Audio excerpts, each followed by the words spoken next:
아래로 채워도 정확하게 숫자 부분만 사라지죠.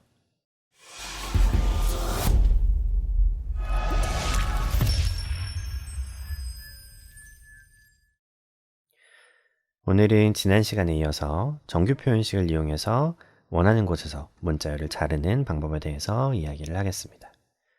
그 전에 먼저 두 가지를 말씀드리고 들어갈게요. 지난 시간에 정규 표현식이라는 개념을 설명을 드렸는데, 그런 정규 표현식의 규칙들이 정리되어 있는 곳 혹은 정규 표현식을 좀 연습해 볼 수 있는 곳이 어디 없을까 생각하시는 분이 계실 것 같아서 사이트를 하나 알려드리도록 하겠습니다. regexr.com 이라는 사이트고요. 실제로 들어가 보면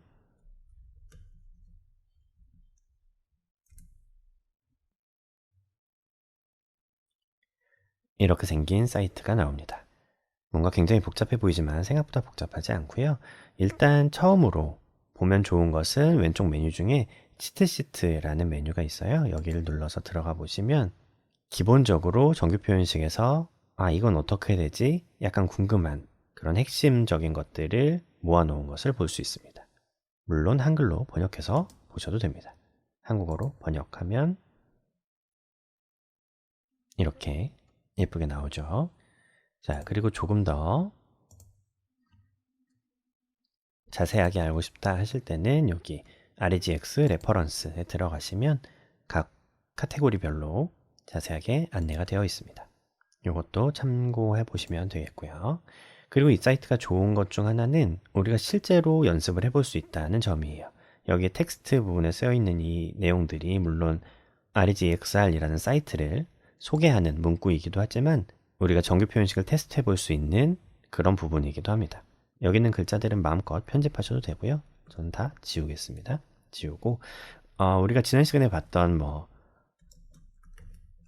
이런 이메일 주소가 있다고 했을 때 이 이메일 주소에서 이 뒷부분만 선택하려면 어떻게 되는지 좀 헷갈린다.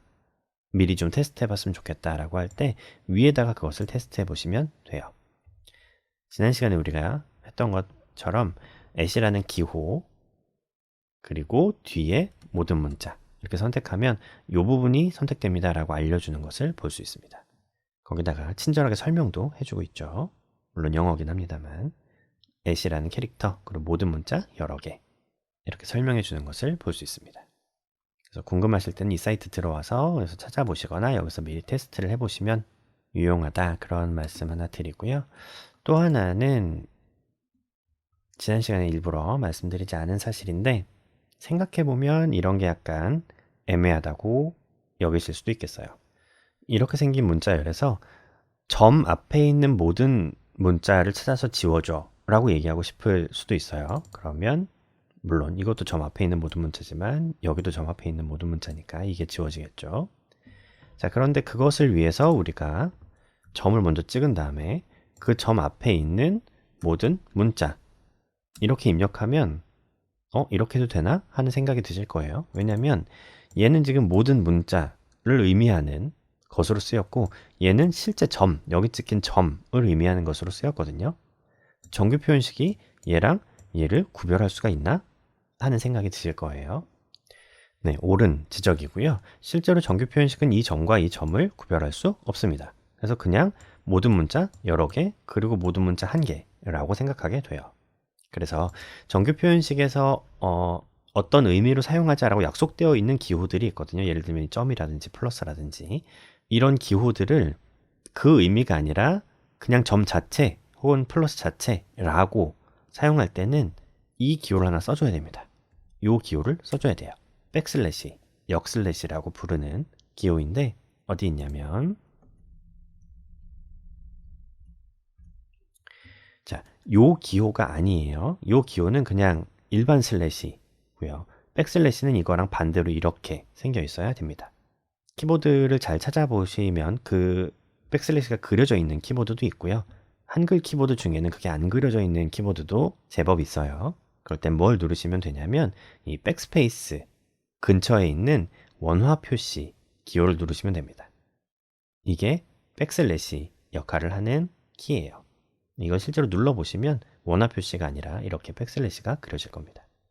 키보드에 따라서 위치가 이 백스페이스 왼쪽일 수도 있고 백스페이스 아래 이렇게 있는 경우도 있어요. 참고하시면 되겠고요.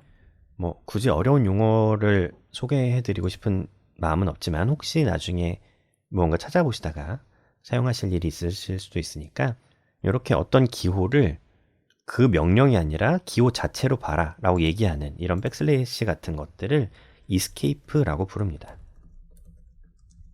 말하자면 이런 명령들을 인식하는 모드에서 잠시 벗어나서 그냥 기호로만 봐줘 라는 의미인 거죠. 구글 시트에서도 마찬가지죠. 우리가 이제 등호, equal 기호를 이렇게 입력을 하면 당연히 구글 시트는 수식이 시작되는구나 라고 생각을 할 거예요. 그래서 이렇게 엔터를 치면 이거 수식 이상한데요? 이렇게 얘기를 합니다. 그럼 우리가 가끔 이제 등호 자체를 그냥 입력하고 싶을 수도 있잖아요. 그럴 때 구글 시트에서는 뭘 사용하냐면 작은 따옴표 하나를 사용합니다. 제가 수식을 입력할 때 꼭 작은 따옴표를 입력하고 등호를 입력하기 시작하는 게 그것 때문이에요. 있는 그대로 보여주라는 이야기죠. 그래서 이렇게 해서 엔터를 치면 작은 따옴표는 없어지고요. 등호만 보입니다. 이때 이 작은 따옴표가 escape의 역할을 하는 거죠. 이건 구글 시트에서 이야기고요. 정규 표현식에서는 이 백슬래시가 escape의 역할을 수행합니다. 자, 그래서 점 앞에 있는 모든 문자를 찾아서 지워달라고 얘기를 하려면 앞에 있는 모든 문자는 이거는 그대로 둬도 되고요. 얘는 그냥 점이니까 요거를 점으로 인식시키기 위해서는 여기다가 백슬래시를 이렇게 넣어줘야 됩니다. 그러면 이게 이제 점이라는 의미고요. 점 앞에 있는 모든 문자를 의미하게 됩니다. 이렇게 escape를 쓰는 행위를 escaping이라고 하고요. 물론 모든 경우에 다 이렇게 escaping이 필요한 건 아니에요. 지난번에 예를 들었던 at 기호 같은 경우에는 정규 표현식에서 이 기호가 맡고 있는 역할이 아무것도 없기 때문에 명령으로 인식하지 않고 그냥 at이라는 기호 자체로 인식을 합니다. escaping을 하지 않아도요. 그럼 escaping을 꼭 해야 하는 기호들은 어떤 것이 있는지 궁금하실 텐데요. 대략 이런 기호들이 있습니다. 이런 기호들에 해당하는 경우는 escape를 해줘야 제대로 그 기호로 인식을 한다는 이야기예요. 물론 이걸 다 외우실 필요는 없고요. 정규 표현식을 사용하시다 보면 어느 정도 얘들은 어떤 명령이구나 라는 걸 파악하실 수 있기도 하고, 혹은 제일 좋은 건 아까 말씀드렸던 regexr.com 사이트 가서 내가 어떤 문자를 선택하고 싶은데 이렇게 입력하면 여기가 선택이 될 것 같았는데 이상하게 안 된다. 그럴 때는 내가 찾고 싶은 그 문자열을 한번 escaping 해보면 선택이 되는 경우들이 있습니다.